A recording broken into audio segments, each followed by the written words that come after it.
Hi yo guys, happy Sunday and welcome back to my channel. Panyaza LESUFI suggesting that the current youth that is unemployed is because they do not have the necessary skills. Hence, he's calling for a need to take people back to give TVET colleges, train them, and then get rid of tender system and then employ them. In this video, I wanted us to unpack those utterances by Panyaza LESUFI. Also speak about Fikile Mbalula'S, who is currently trying to clear his name after accusations follow him that he was involved in an unaliving of a businessman.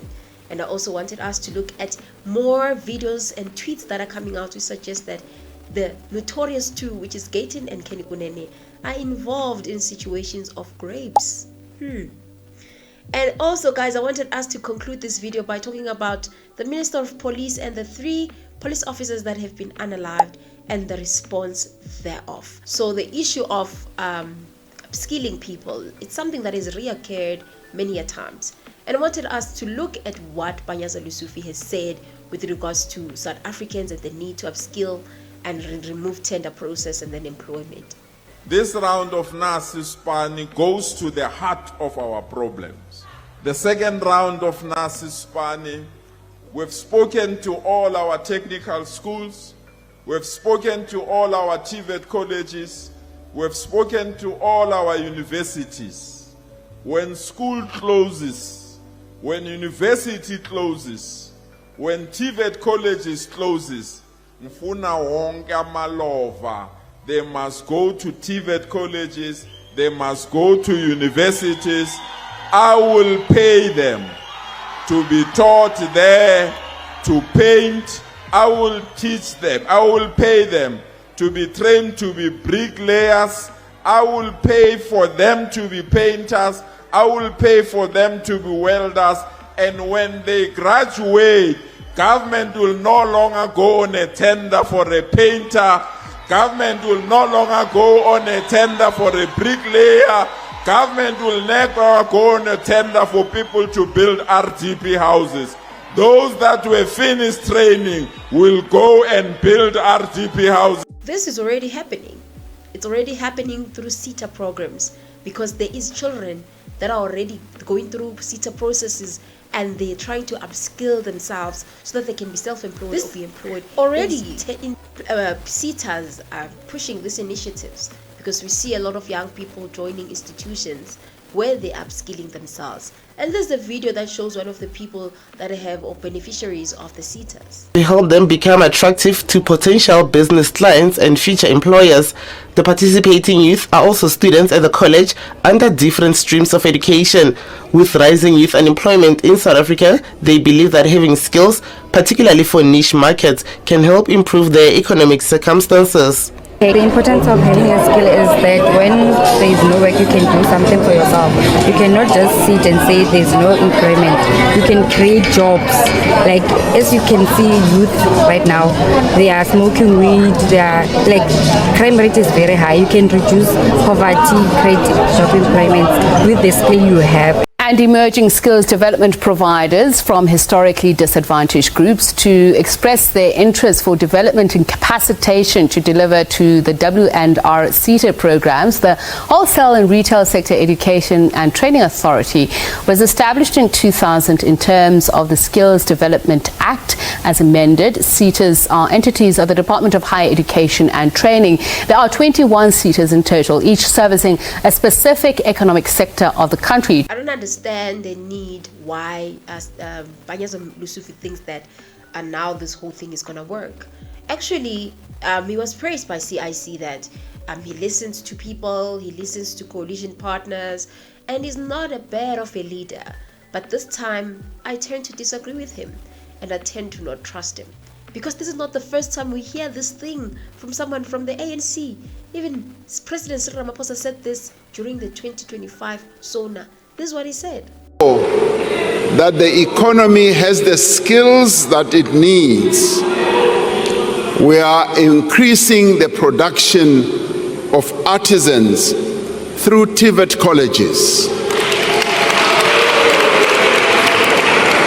Now, this is part of the shift we are undertaking towards education and skills development that combines formal learning with job training. Now, drawing on the models that have proven to be so successful in other countries, we're calling on the private sector to offer young people experiential learning opportunities while they undertake their studies. We are implementing phase 1 of the comprehensive student funding model for higher education to address the needs of the missing middle.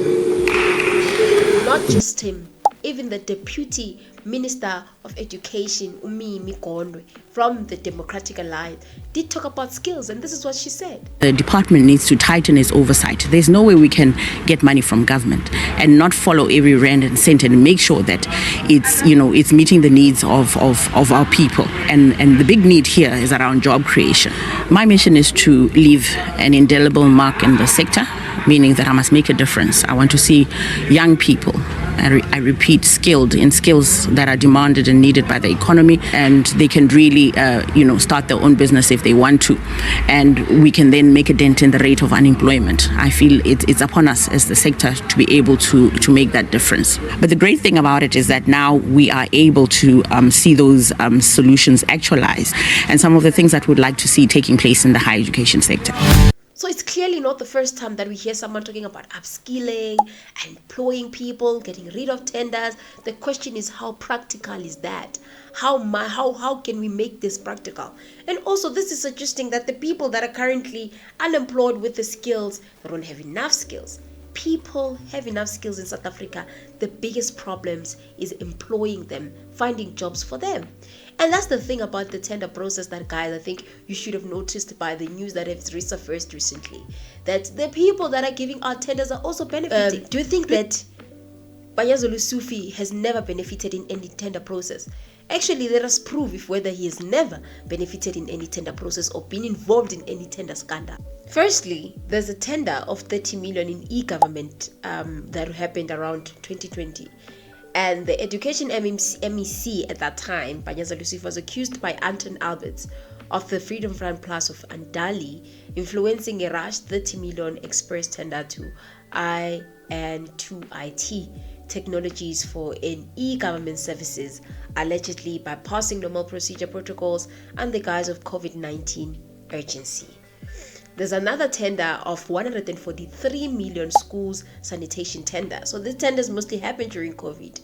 And this tender, the Gauteng Department of Education spent 131 million on sanitizing schools during the early reopening of schools amid the COVID-19 lockdown. A move criticized as excessive and unnecessary, with contracts awarded to inexperienced and unrelated firms. Panyaza, he denied any personal benefits, stating that neither he nor his close associate had any links to the companies involved. He also called for investigation by the ISIU, which is the Special Investigation Units, and Auditor General. Also, around 2025, the DA in Gauteng was demanding answers regarding over 600 million in allegedly unlawful lease and refurbishment contracts for the Anglo Gold Asante Hospital in Carltonville. The special tribunal declares these contracts unlawful, unconstitutional, and invalid following SIU interventions. Also, in 2024, there was the AfriForum accused Premier LESUFI of being central to a cover-up involving corruption, money laundering, and fraud in the Gauteng Department of Social Development. The scandal involved the reinstatement of 13 officials accused of procurement irregularities in schools, uniforms, and food. So he has been before, and what's so alarming is that he's been involved in tender irregularities in the education sector. In the education sector, it might be because of sanitize and what, but the fact that it's in the education sector, that makes it even more of a problem. So you understand that, guys, we are dealing with someone that can probably be lying here. Why are you focusing more on training? People are trained. People just need jobs. It's as simple as that. I don't know what you guys think about that. Please comment your thoughts and tell me what you think. Do you think that, the ANC would ever get rid of tenders to upskill people?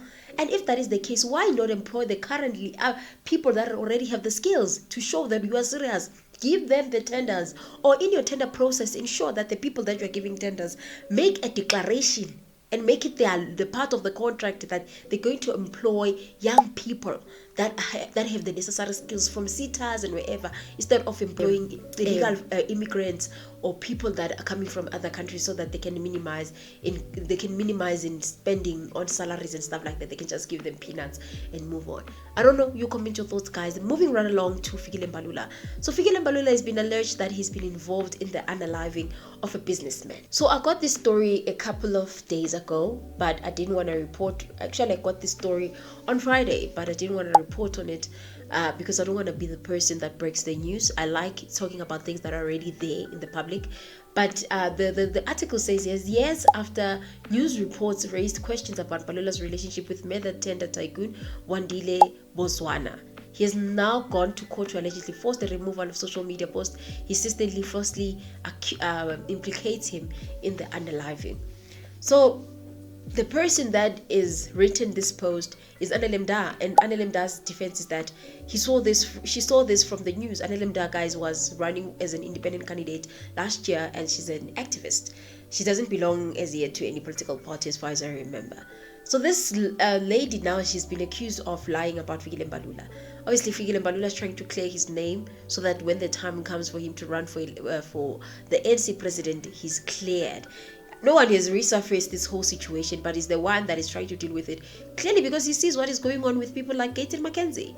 Because GAYTON McKenzie, more videos are coming out of him. This is what GAYTON McKenzie said about grapes. Respect women. I didn't respect women when I was a gangster. I didn't. Some of you don't know what. When you sleep with a girl when she's drunk, it's you don't have a consent. We used to make women drunk in order to sleep with them. But that's and not just the video where he spoke about grapes and actually like saying that he is the rapist. Even KUNENE came, guys, this tweets here that suggest that he also doesn't. They're actually the same people. Him and GAYTON McKenzie, they're the same person. I think that definitely it is time for Minister to leave office. But the biggest question that people had is that if he leaves office, someone from the Patriotic Alliance will join, or what will happen? People are also raising the issue of Senzo Mchunu, that if Senzo Mchunu was not fired, probably GAYTON will also not be fired. I think that it's different things here. We are dealing with a member of the ANC, and the step aside rule only applies to ANC member. GAYTON McKenzie is the member of the GNU, not the ANC. So yes, they can remove him, just like Cyril Ramaphosa removed the DA minister. It didn't make him to step aside, instead he removed the DA minister. But Senzo Mchunu has been stepped aside because it's the rule of the ANC that he should step aside instead of being fired. So I do foresee a situation where GAYTON McKenzie loses his job and be removed as the minister. I don't think that Cyril Ramaphosa will think twice or three times about that. And I'm happy that he's not making interviews, going through interviews, because he's learned from Kenny and his mistakes. You don't just go and make interviews. Interviews with media can actually make things worse. As to who will be his successor from the Patriotic Alliance, or maybe someone from the ANC, I don't know. I think we'll just see with time what happens. But I don't see anyone from the Patriotic Alliance that will be a perfect candidate. People are talking about Liam. No, guys, Liam is still young. But I think he can make a good candidate if GAYTON will control him from the outside. Moving right along to the issue of the Minister of Police. So the Minister of Police, there were 2 policemen that were unalived. I think it was on Friday, if not Thursday. And people were so alarmed that, oh, so this is what you wanted. That when our police officers are going after criminals, they just don't do anything, and the criminals end up unaliving them. But the minister has, said that they will do everything in their power to find these people that have unalived the police officer. He's also even said this. I'm going to play the video just now. Consequences that follow a murder of a police officer are in the responsibility of the provincial commissioner, and he's assured me that all of that is being taken, and the family, all of that is being taken care of. Yesterday I was also informed by the National Commissioner that another officer in Mpumalanga was also slain. This is just another reminder of the difficult and dangerous work that the South African Police Service and its members do on behalf of our people, and the dangerous and vicious nature of the criminals out there who are willing to kill without mercy. I am confident that in this particular case, the suspects and the police are already making progress, that the suspects will be apprehended and that they will face justice. So this is like him talking about how brutal these criminals are. They are brutal, but you're not doing anything about it. Minister, we are so disappointed. How can you be complaining about how brutal these criminals are, but you're not equipping your police officers enough to defend themselves? That now they have to be unalived. Not once, not twice, 3 times in less than a week. This is very embarrassing, and it's a bad tone for a minister of police to start on. People are already criticizing him. I don't know what you guys think. Do you think that he should change his views about the police officers not using the shoot to unalive? You think that they should, let it be and listen to their leader, or they should revise their beliefs, especially the minister, because it seems like he has to do so. Nonetheless, guys, please comment your thoughts. Tell me what you think, especially about what Panyaza LESUFI has said, Fikile Mbalula, the Minister of Police, as well as those 2 notorious friends of the Patriotic Alliance. Nonetheless, guys, I will see you on my next episode. Bye.